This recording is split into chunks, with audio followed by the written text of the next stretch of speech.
బంగ్లాదేశ్లో మళ్ళీ అల్లర్లు మొదలయ్యాయి. దరిద్రం ఏంటంటే ఈ అల్లర్లు తిరిగి తిరిగి మళ్ళీ హిందువుల మీదకి వస్తాయి. అదే మన బాధ.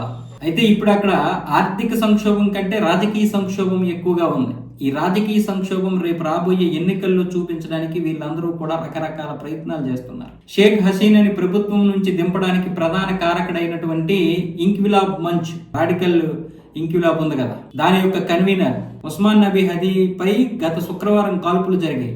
దీనికి భారత ఏజెంట్లే కారణం, భారత ఏజెంట్లే చంపుతున్నారని బంగ్లాదేశ్ ఆరోపిస్తుంది. అందుకే ఇప్పుడు మన దౌత్య కార్యాలయం మీద కూడా దాడులు జరుగుతున్నాయి. ఇలాంటి పరిస్థితుల్లో దీని వెనక ఎవరున్నారు అనేది ఇంటెలిజెన్స్ నిఘా కూడా, అంటే మన ఇంటెలిజెన్స్ కూడా నిఘా పెట్టింది. మన వాళ్ళు ఉన్నారా లేరా అనే దానికంటే ఇప్పుడు ఆ బంగ్లాదేశ్ రాజకీయ సంక్షోభం చూస్తుంటే ఇప్పుడు ఇక్కడ ఈ ఉస్మాన్ నబీ హదీ చాలా పెద్ద పేరు సంపాదించాడు. అంటే షేక్ హసీనా బయటికి వెళ్ళిపోయిన తర్వాత ఆ బయటికి వెళ్ళిపోవడానికి, ఆవిడ పదవి చిత్రాలు అవ్వడానికి ప్రధాన కారకుడు.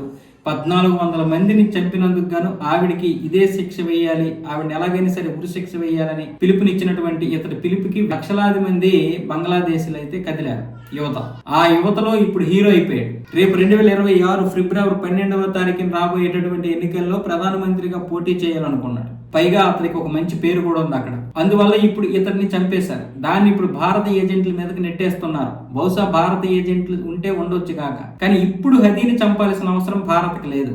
అయితే ఇక్కడ మహమ్మద్ యూనస్ పాత్ర కూడా ఆలోచించాలి. గత కొంతకాలంగా మహమ్మద్ యూనస్ యొక్క పాత్రని ఎవరు పట్టించుకోలేదు. ప్రతిపక్షాలు కావచ్చు, ప్రభుత్వంలో ఉన్నటువంటి వారు కావచ్చు. ప్రస్తుతానికి ఇప్పుడు అవామీ లీగ్కి చెందినటువంటి అధ్యక్షుడు కూడా మహమ్మద్ యూనస్ ని పెద్దగా పట్టించుకోలేదు, వ్యతిరేకించలేదు, పట్టించుకోవడం లేదు. అలాగే మహమ్మద్ యూనస్ కింద ఉన్నటువంటి మిగతా అధికారులు కూడా పెద్దగా పట్టించుకోవడం లేదు.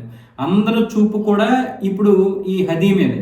హదీ మీద ఉంది. హదీ ఇప్పుడు ఎన్నికల్లో చాలా మంచి మెజారిటీతో గెలిచే అవకాశాలు ఉన్నాయని కూడా అక్కడ ఉన్నటువంటి సర్వేలు చెప్పాయి. దాన్ని కూడా ఆలోచించి మరి ఇతన్ని, అంటే ఇంత చిన్న వయసులో ప్రధాని అవుతున్నాడనే విషయం, అలాగే ఇప్పుడు ఈ ప్రస్తుతం ఉన్నటువంటి పార్టీలన్నీ కూడా కనుమరుగైపోయే అవకాశాలు ఉన్నాయి, మొత్తం బంగ్లాదేశ్ యువత అంతా కూడా అతని వైపే ఉన్నారు అనే ఉద్దేశంతో ఇప్పుడు మహమ్మద్ యూనస్ కి చెందినటువంటి నాగోరిక్ శక్తి, అంటే పౌరుల యొక్క పవర్, ఈ నాగోరిక్ శక్తి పార్టీ ఒకవేళ ఈ యొక్క విధానంగా చేసిందనే అనుమానాలు కూడా ఇప్పుడు బంగ్లాదేశ్ లో ఉన్నాయి. చాలా మంది రాజకీయవేత్తలు ఇప్పుడు మహమ్మద్ యూనస్ వైపు కూడా చేయి చూపిస్తున్నారు.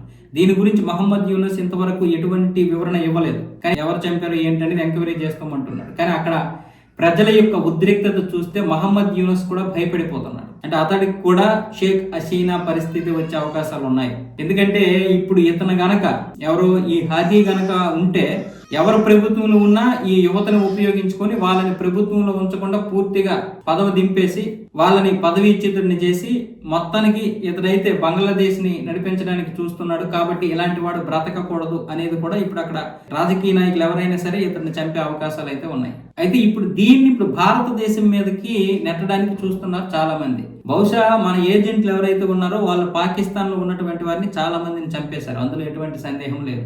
అలాగే హదీని చంపడానికి కూడా పెద్ద సమస్య ఏం కాదు, కానీ ఇప్పుడు చంపాల్సిన అవసరం లేదు.